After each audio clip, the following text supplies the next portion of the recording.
პროფესიით მხატვარი ვარ. 70 წელი შემისრულდა 31 ოქტომბერს. ვმუშაობ ხეზე, ლითონზე, კედლების მოხატულობაზე. ვაკეთებ დიდ შეკვეთებს ვებულობ და ამით ვარ დაკავებული ჯერჯერობით. ამჟამად სახლში გავატარე. ბიზნესში მხატვარი. იმან მასწავლა მხატვრობა.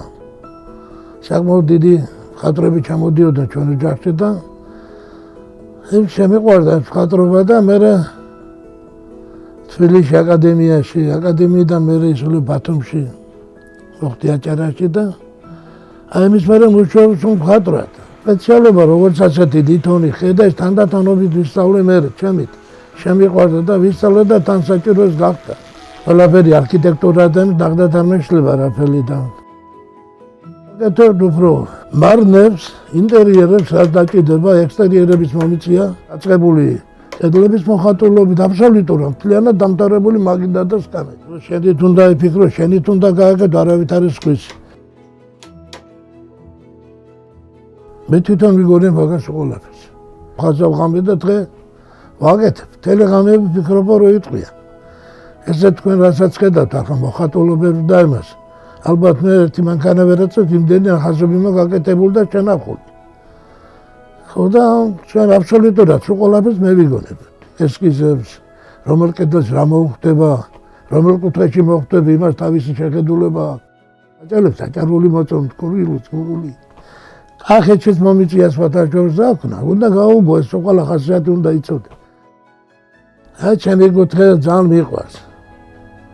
ყველა მოვლილი მაქვს მთელი საქართველოს, მაგრამ ჩემს უკეთესი კუთხე მე მგონი არ არსებობს და გადავწყვიტე გამეკეთებიაც ოჯახური სასტუმრო თქვენ რასაც ხედავ და ყველაზე უფრო მომწონს პირველ რიგში რომ ჩემ კუთხეში მაგას ვაკეთებ მიხარი. მეორე ის მომწონს რომ ჩვენზე ჩემი შვილი მიდგანა და რომ ერთად ვაკეთებ მაგ საქმეს და მესამე რომ ალბათ კიდევ ადამიანური ღირსება არის ქვეყანაზე. ყველა თავისი საქმე რო ვაკეთოს, ჩვენ რაღაცა გვეშველება და პროფესია მაინც ამართებს მოგონია და არ ვიცი. მეც ჯანმრთელობა მინდეთ რომ თხოვო რომ დავაგვირგვინო და დავამთავრო წინ ბევრი საქმეები. პატარა შვილი მეძდება. გოგო და ეკატერინას გამოყვა ჩემი და ძალიან მიხარია თვალსაჩინოს იმას. ნაღდი გურული ხასიათი აქვს და ნაღდი მე მგონი კაი მხატვარი გამომავლის.